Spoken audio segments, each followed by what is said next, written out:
Hi, welcome back to The Artist Way. It's been a busy week. I didn't have a lot of time for this YouTube video, so it's gonna be a short one. I highlighted some parts of Chapter 7, Recovering a Sense of Connection. We turn this week to the practice of right attitudes for creativity.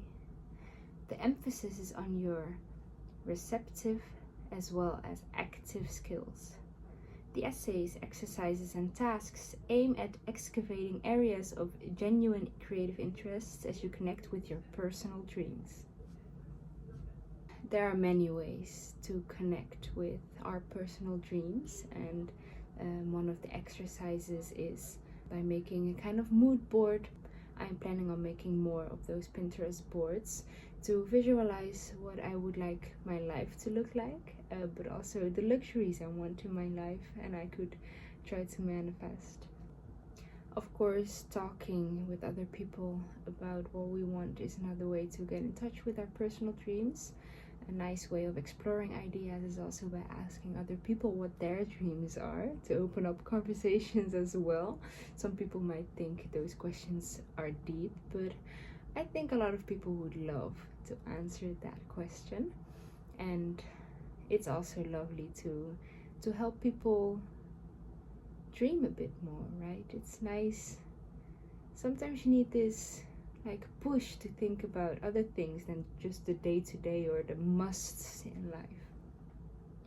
Art is an act of tuning in and dropping down the well.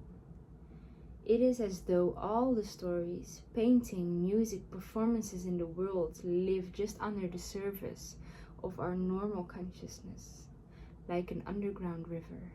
They flow through us as a stream of ideas that we can tap down into.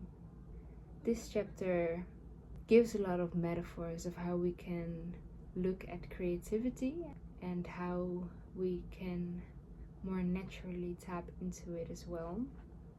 So another way is, some people find it easier to picture the stream of inspiration as being like radio waves of all sorts being broadcast at all times.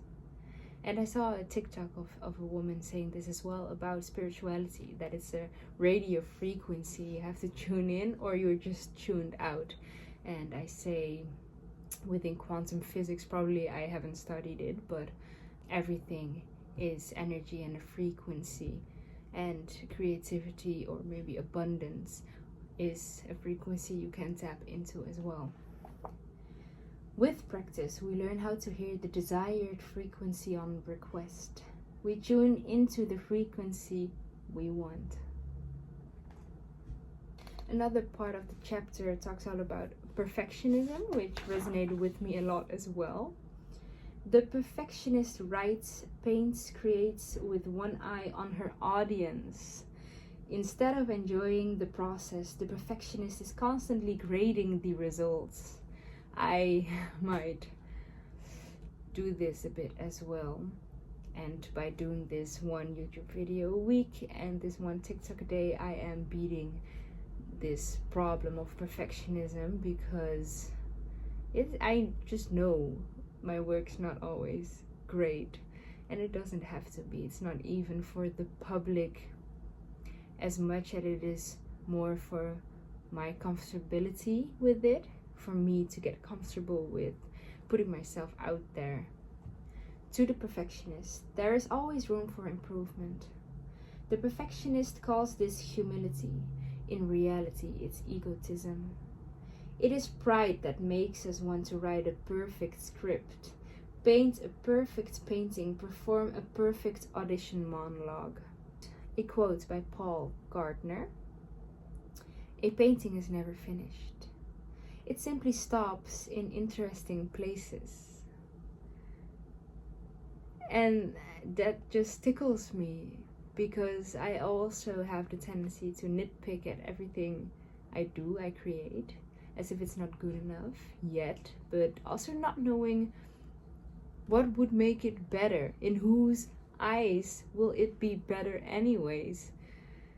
So in interesting places, well, for everyone would choose another place to finish that painting. So it will always be an interesting place in someone's eyes.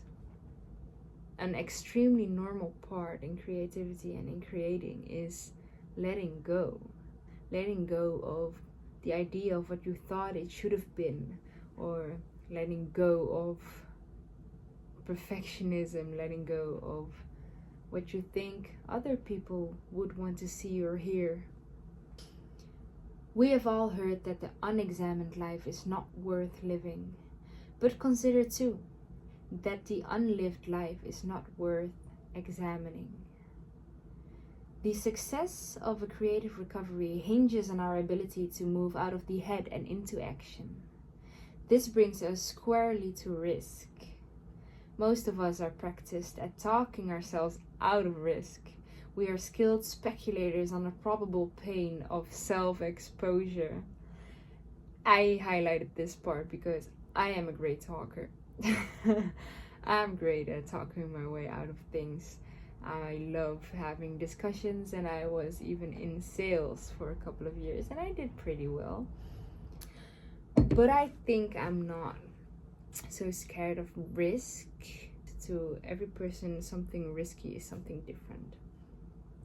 I think what has been, or what has felt risky in my life, is doing things or being a certain way that is not acceptable. So I've become good at being what I think the crowd or someone in front of me needs me to be. The riskiest thing in my life is probably just being my authentic self.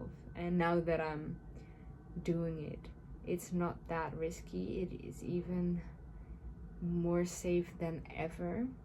And for some people it is a risk to be yourselves. Like for the LGBTQ community, it's probably more risky as there are more opposing people in the world. But I'd say putting myself out there online, authentically me, is risky, as there's a huge chance that some people will reject me, which I learned is not a bad thing at all. Make way for the people who do want to be in my space.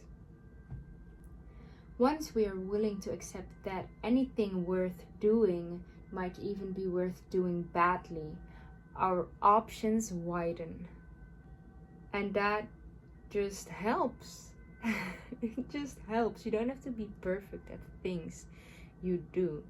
If you want to try anything new anyways, you will probably be bad. And if you want to do things with other people in comparison, you might be bad too. So don't worry about being bad. It's okay. It's also okay to just laugh it off. It's fine. Everyone is bad at something. You don't have to be a specialist in things in order to do it. I think I'm not a specialist in anything, maybe. Or maybe I am, but I'm just not aware of it. But I'd like to see myself as a jack of all trades. And that doesn't even mean that I'm not bad at one of the things I do. I'm probably bad at many things I do. But I like to see myself as a jack of all trades because I just do all of those things. I like to be all-rounded. And I heard this quote a while ago, that the quote, "A jack of all trades," is 3 lines long, not 2. It's a jack of all trades, master of none, but oftentimes better than master of one. So you don't have to go for perfectionism. You don't have to go for your skills to be perfect. You may be bad. You may be average as well. It's fine. It's fine. And nowadays as well, in this day and age where AI is growing so fast, the way to stay authentic and unique and to stand out is by having multiple disciplines combined that add to each other instead of just one niche where you're perfect in. Because AI could create that way faster and easily. So it's okay to have multiple hobbies and to not be good at it. And practice makes perfect. Such a cheesy quote again. Me and those cheesy quotes. You can be born talented, but any person could practice anything and become better. It's just what it is. You can pick anything you want to. You can just become better at it by doing it. You will learn from your mistakes. It's okay to be bad. Sometimes you even learn more and faster when you're bad at first, instead of being average at something and not seeing the mistakes you make because they're not as huge as the person who's bad at it.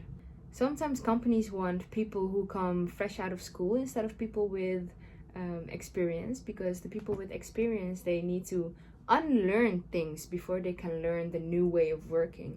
And people who come fresh out of school and are still bad at things, they are way more shapeable and they don't have to unlearn things first to learn a new way of working. So being bad at things might even be a good thing.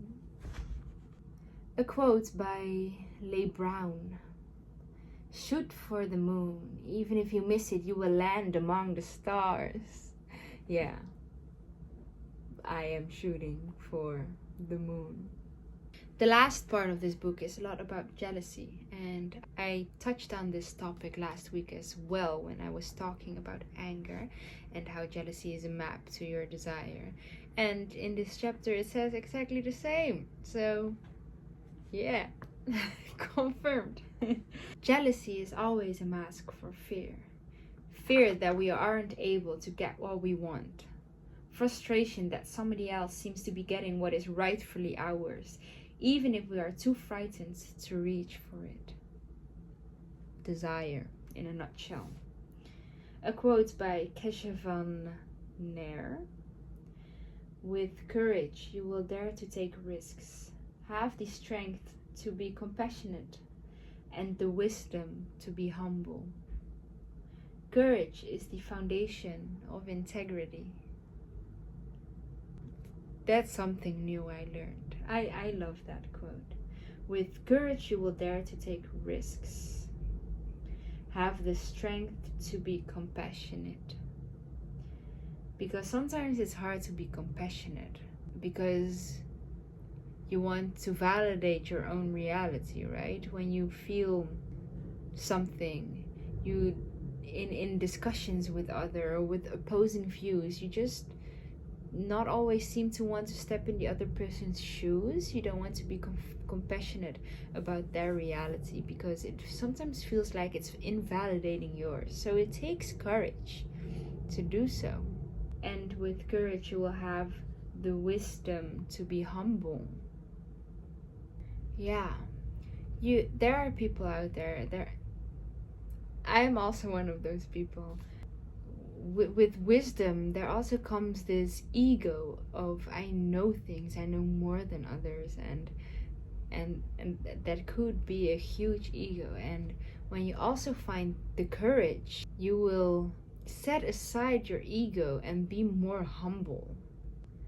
Your ego is there to protect your heart. We form our egos to protect our heart. And I think the riskiest thing to do in life is to show your heart, right? So you need courage for that. And showing your heart and putting yourself out there, it will humble your ego quickly. Yeah, courage is the foundation of integrity. Because it's not always easy to be honorable or to express what you stand for at all times. It's not always easy to stand up for people in public or to teach people the right way, for instance, by letting them know they should recycle their trash, or to take out their trash the right way, or maybe help a woman who is being threatened by a man, for instance. It takes courage to act out of integrity at all times. So it is the foundation of it. So for the check-in, how many of the morning pages I did, I picked it up a bit again. I haven't done all 7 of them, but I have done more than the past couple of weeks, and they haven't always been early in the morning. I think I might be able to do it next week, as we only have 17 kids coming instead of 64. So that's a lot less responsibility and a lot less hard work. The art state I didn't do again either. I was working full-time with the kids, and this weekend I spent with my family.